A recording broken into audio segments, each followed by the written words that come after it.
One afternoon, as soon as my husband arrived from work, he took me out to a beautiful park here in our new place. And look at the weather, it's beautiful. Trees are getting bald, and it's cold that afternoon. So, kami ay nag-park na and started walking closer to this beautiful lake. And mafe-feel mo talaga guys ang sobrang lamig dyan, pero kinikerry ko talaga because why not? I am a Filipina, kakayanin ang lahat. So that beautiful lake, I think it's a Lake Michigan, I'm not sure. And sobrang lamig dyan, and kita mo yan si kuya, kahit malamig, ayan, nanguhuli pa rin ng isda at hindi pa rin siya nakahuli. So much for that. I enjoy the scenery. I even umakyat ako dyan sa mga malalaking bato to see this beautiful sunset. And kahit malamig talaga, nagtitake pa din ako ng mga video just for you guys. Water is so calm. The birds are flying, enjoying, singing, enjoying the sunset. And after that, I said, tara, uwi na tayo, ang lamig. At saka, nagutom din ako guys. It's a dinner time. Mag-5 p.m. na. So, ayun na nga. Hanap kami ng Thai restaurant, but we end up eating at Popeyes. The next morning, hello guys, good morning and welcome back to my channel. It's me, Jane. Guys, it's too early. Kami ay babiyahe. Pupunta dun sa old na apartment namin para kami ay maglilinis. Para officially na ita-turn over namin yun. We're gonna clean everything para ayos na. So, as you can see, nakaligo ako and I brought with me my suklay na green, diba? So, himala guys, ako yung nakaligo ngayon ng maaga. Kasi alam niyo naman, hindi ako naligo kahapon. That's the fact. So, wala pa kaming kape, wala pa din kaming breakfast. Kasi nga ang aga pa, 6 pa, magsi-7 pa. So, 2 hours yung biyahe namin. So, ready na ako matulog. And see you there para tulungan nyo akong maglinis. Alright? Alright! alright, moment after, parang ako'y nagutom and sabi ko, I need coffee too. Kaya, bigla kaming nagde-drive-thru. Hello guys! Nag-stop kami for our breakfast. Kasi sabi ko nga kanina, wala kami pang breakfast. So, I decided to have this hash brown and also coffee. I forgot to say it if it's decaf or not. Alright, thank you so much. So, ito lang kasi parang ito lang yung feel ko na kainin for this morning. So, ito, tuloy na naman yung biyahe namin. Well, kakain ako, guys.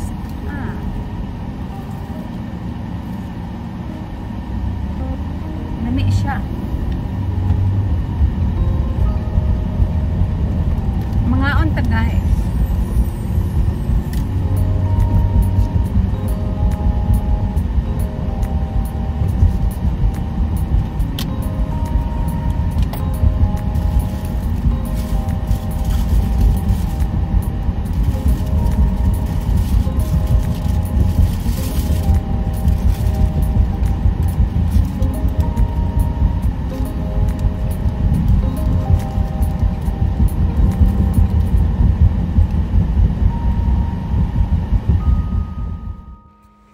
And yes, I'm busog. Look at my feet.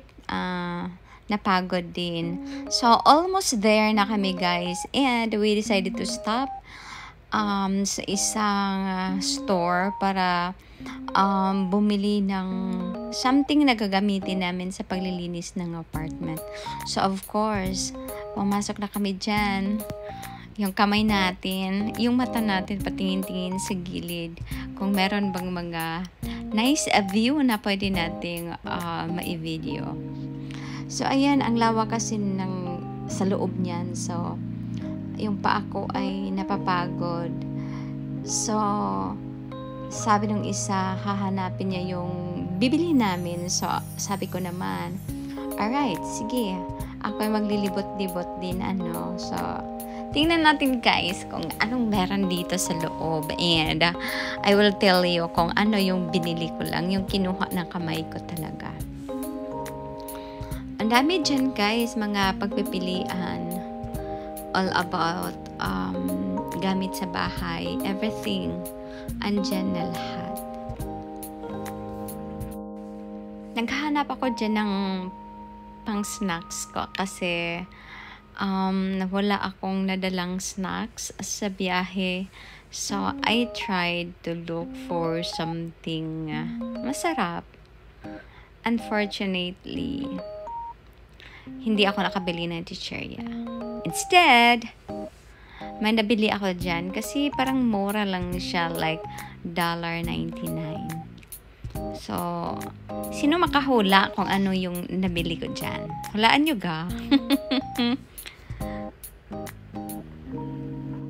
So, in this aisle, syempre, yung mga jalapeno poppers, mga popcorn. Masarap yan dyan. And this aisle naman, parang mga tsokolate. Sa mga mahilig sa mga chocolates dyan, ayan para sa inyo. So, ang daming pagpipilian, but siya lang talaga ang pinili ko. Cheers! Now, punta tayo sa mga Christmas decors. Parang ang sarap talaga tingnan, no? Yung mga Christmas decors. Lalo na ngayon, malapit na talaga ang Christmas. So, buti na lang nakahanap ako ng masarap sa mata. Like, tingnan natin, diba? May pag-green carpet pa. So, syempre, pumasok ako dyan. Hindi ko na binilang yung mga Christmas tree kasi ang dami eh. But there's one thing na nabighani sa aking mata. Saan ba yun? Parang dyan yun. Yan. Hindi yan. Dun sa gilid. Ay, hindi na pinapakita. Kasi nasa shorts ko siya. Malalaman nyo yun, nasa shorts ko, ipapakita ko. Yun pang umakyat siya sa hagdanan. Sino kaya yung umakyat sa hagdanan? Yung kapitbahay ba? Hindi, of course. So, yun na nga, nabili na namin. And, malapit na kami sa aming apartment. Isang liko lang kanan, and then turn left, and then right again, and then yun ang bahay namin.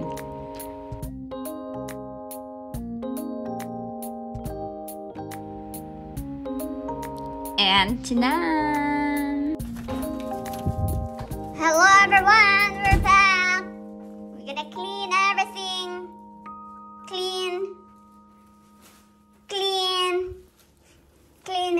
May mga gamit pa kami dito. Clean. Yung wifi namin na iwan. Clean. Bye-bye here. Maglilinis kami. We have to clean everything. Alright. So, syempre, ayokong makita nyo akong to-do linis talaga. So, that's the last part. Nag-steam na lang for final. Sinipagan ko talaga guys. Talagang pinagpawisan ko yung paglilinis dyan. Imagine, 3 hours namin nilinis yun lahat. So, ako ang taga-vacuum, taga-ganyan. Siya naman yung taga-buhat ng mga natitira naming gamit. So, I think ready na yan for a new tenants, guys. 'Di ba? Ang hirap pala, no? Magiging OFW ba? Yung bang naglilinis ka, nagtatrabaho ka everyday. Ang hirap pala, guys.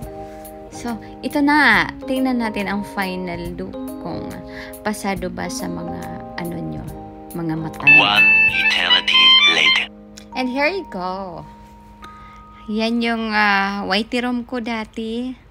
So, that is the, yung walk-in closet. Ayan, nilinis na namin yan. Naka-vacuum lahat yan. And, punta tayo dun sa master's bedroom. Diyan kami natutulog dati. And, yun yung closet namin. Medyo maliit lang. And then, here is the bathroom.